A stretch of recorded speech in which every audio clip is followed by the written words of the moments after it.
6h56, RMC s'engage pour vous, avec vous Marie. Et ce matin, c'est Patrick qui vous a contacté.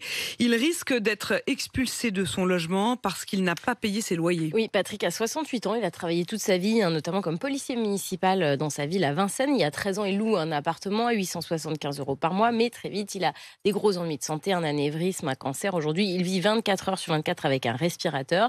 Il est à la retraite, il a une petite retraite et financièrement, il ne s'en sort plus, il n'arrive plus à payer son loyer. Et vendredi, comme c'est la fin de la trêve hivernale, il risque tout simplement d'être expulsé de chez lui.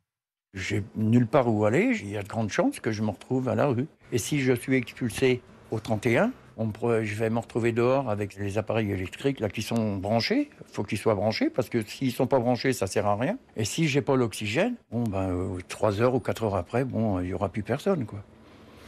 Ça sera la fin. Je dois m'endormir, je sais pas, vers 11h30, minuit, puis à 2h30, 3h maximum du matin, je suis réveillé, parce que je pense beaucoup. Ça tourne, c'est en boucle, c'est en boucle tout, puis des fois je me dis, tu débranches tout, puis t'arrêtes, quoi. Alors bien sûr, Patrick comprend sa propriétaire. Il est le premier à dire ce n'est pas qu'il ne veut pas la payer, mais qu'il ne peut pas la payer. C'est pour ça qu'il a fait une demande de logement social il y a plusieurs années, mais pour l'instant, rien. De notre côté, avec Anne Viato, qui on a appelé la mairie de Vincennes, qui s'est engagée à rappeler le bailleur 3F qui s'occupe des logements sociaux de la commune. On a aussi joint le bailleur qui nous dit que le dossier a été en fait refusé à cause d'un problème administratif et que le bailleur va reprendre contact avec Patrick afin de l'aider dans ses démarches pour refaire une demande de logement social pour qu'il puisse obtenir cette demande de logement social qu'il pourrait être en mesure de payer. Ce qui arrive à Patrick, ça va arriver à d'autres, être expulsés comme ça, ce risque d'être expulsé. Oui, parce que la fin de la trêve hivernale devrait être particulièrement cruelle cette année. Marie Rothman est la responsable de la plateforme Allo Prévention Expulsion à la Fondation Abbé Pierre.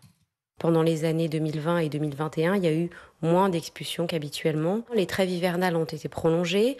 Il y a eu des circulaires qui ont enjoint au préfet de ne pas expulser sans proposer de relogement ou d'hébergement. Donc on craint vraiment une explosion. Il pourrait y avoir jusqu'à 30 000, voire 40 000 expulsions, alors que l'État, par ailleurs, prône cette politique du logement d'abord. On veut éviter, faire en sorte que le maximum de personnes accèdent à un logement, mais accéder à un logement, c'est aussi ne pas le perdre. Et peut-être que cette fin de crise sanitaire, justement, serait l'occasion d'enclencher ça. Profitons de ces 2 années où il y a eu des trêves hivernales prolongées, des circulaires prises pour enjoindre au préfet de reloger, etc.